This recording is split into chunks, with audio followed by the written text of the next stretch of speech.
Hello, everyone. I'm Corin Davis, your host of The Rundown. We appreciate you guys tuning in for this week's episode. I hope everyone's having an awesome week. We're going to go ahead and get straight into softball. The Lady Buffs hosted Texas A&M Kingsville last weekend, and they wasted no time at the plate. In the opening frames, Gabby McConnell and Ruby Salzman dropped in a pair of singles to get on base. Emily Boyer followed suit, driving an RBI single up the middle to plate McConnell, giving WT the 1-0 lead. A rundown play caught Boyer in a bind, but gave Salzman enough time to sneak home, putting the Lady Buffs up 2-0. They didn't score again until the bottom of the sixth, but their defense held Kingsville with the help of Boyer's stellar performance on the mound. She allowed only one run in a little over 5 innings of work, and then Kyra Lair took her place in the sixth, closing out the 4-1 victory against the Javelinas. Here is Game 2's score. Now let's take a look at what happened in Game 3 of the series. Top of the second, no outs. Diana Murtha sails it over left field, and it's gone, giving WT their first run of the day. Moving to the fifth inning, tie ball game with 2 outs and a runner on second. Megan Gerke sends it to left field for an RBI single. They must have had a target back there. Whatever they're doing, it is working. Aaliyah Ortiz in the box. Kyra Lair on the mound. Ortiz crushes it into the left center gap, and it's out of there, giving the Javelinas a 1-run advantage.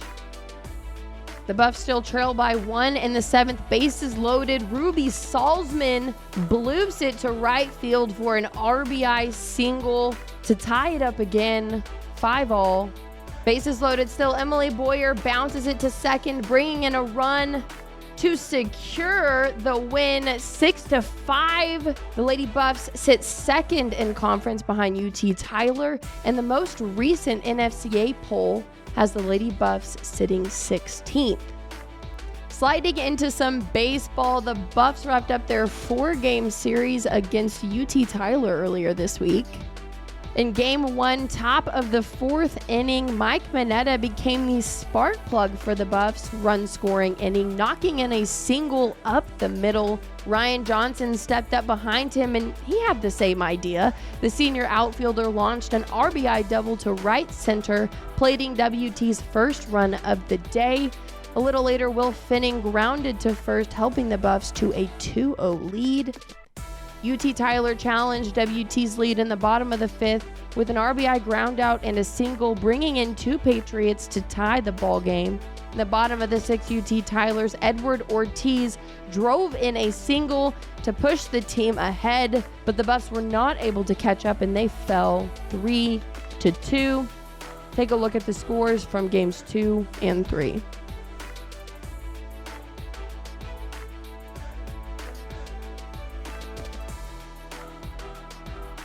The Buffs closed out their series in a hard-fought battle on Monday. Here are the highlights from that game. Bottom of the first, runners on first and third with 1 out. Reese Miller dealing. UT Tyler's Ethan Bedgood skies it into right center. Will Finning gets up under it for the catch, but the sac fly gives the Patriots a 2-0 lead. Corey Schmidt in the box, and he towers it over left center for a 2-run homer to tie the ball game in the top of the 6th. Fast forward to the 7th. Now it's Will Finning's turn. He drives it to left center, plating Becker to put the Buffs up 5-3. It's a close battle here. Both teams tied at 5 in the bottom of the 8th. Lane Hutchinson at the plate, and he drills it up the middle to bring in a run. And the Buffs drop to the Patriots 6-5. They now sit 4th in the Lone Star Conference. I want to start the track highlights by congratulating junior Taylor Nelloms on being named the Division II Indoor National Women's Field Athlete of the Year and Lone Star Conference Indoor Female Field Athlete of the Year. She also received regional honors along with her head coach Matt Stewart a few weeks ago. The now 3-time All-American helped her team win their 10th consecutive Lone Star Conference Championship, finishing first in high jump, triple jump, and long jump. At the NCAA Division II Indoor National Championship, she finished second in the nation in high jump and triple jump, along with a 7th place finish in the long jump. Last weekend, both the men's and women's track and field team were down in Lubbock at the Masked Rider Open. Let's jump into the men's field events first. Sophomore Senator Amar Singh cleared 6'7", which earned him a 2nd place spot. Another sophomore sensation, Luke Holcomb, finished first in the shot put event, throwing for almost 55 feet. Dylan Gilliam reached a personal best in the pole vault event, clearing just over 15 feet. And then our 4x100 meter relay crew, Joseph Manu, Jerry Jockpud, Jalen Purcell, and Isaac Botzio, finished 2nd overall, running a 39.60. Moving into the women's events, our women's 4x100 meter relay team, Jordan A. Scott, Leia Belfield, Alana Wilson, and Deandra Green finished 2nd overall, recording a time of 44.86. Green also placed 3rd in the 100, registering an 11.54. Corsia Perry competed in the 200 meter race and finished 2nd, running a 23.76. Junior Leighton Greason ran in the 100 hurdles, recording a 13.99, which led her to a 3rd place finish. Sophomore Betty Bajika found herself on the leaderboard for the 2nd week in a row, placing 2nd in the 1500 meter race, recording a 4:34.74. Junior Brooke Urban cleared 5'6" in the high jump event to finish 2nd. Junior Daniela Pesic also placed 2nd in the long jump event, jumping for just over 19 feet. And last but certainly not least, freshman discus thrower Hope Gray threw for a little over 126 feet to finish 3rd on the weekend.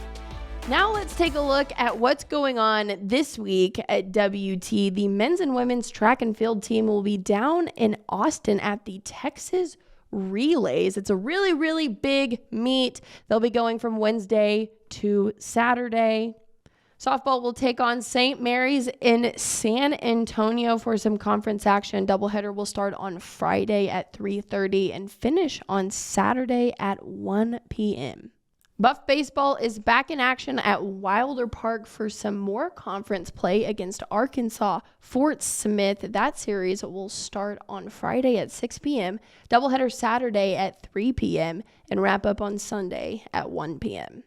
Men's and women's golf is back in Goodyear, Arizona. The men's team will be competing in the Hot Dirt Desert Shootout, and the women's team will be competing in the RJGA Palm Valley Classic. Both tournaments will be held on Friday and Saturday. Some more exciting news, Lady Buff Soccer is hosting their alumni game this Sunday, and then the Lady Buff Volleyball team will be in Dallas scrimmaging SMU on Saturday. Tickets for all WT Athletics events can be found on GoBuffsGo.com, or you can watch them live on the Lone Star Conference Digital Network. Now for my favorite segment ever. Can we get a drum roll, please? Top 5 plays of the month.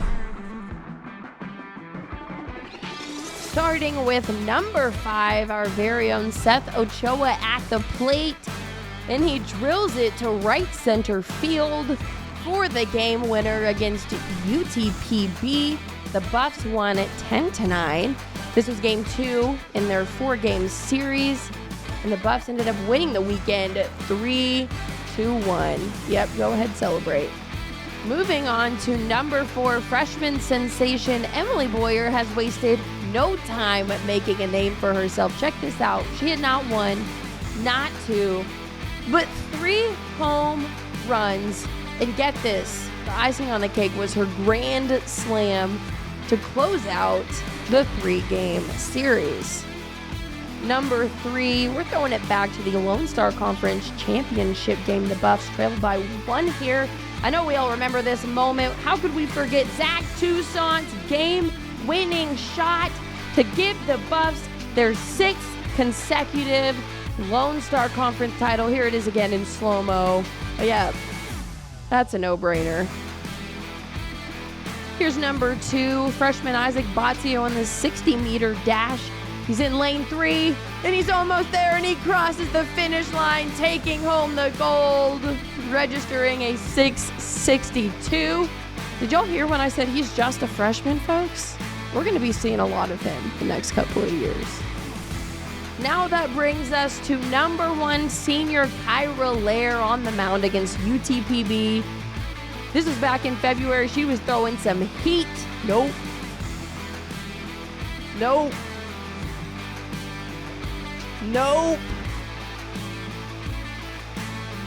Yeah, you're out of there. The Canyon native threw 18 strikeouts. Yeah, I said 18 as in 1-8, which is just unimaginable. What a performance. Now that wraps up our top 5 plays segment. Like I said, it's one of my favorites. That also wraps up this week's episode. Remember, before you head out, follow our Twitter and Instagram at WT The Rundown, and like, subscribe, and hit the bell. That's all for this week's episode. We'll see you next time. I'm Corian Davis, and you're watching The Rundown.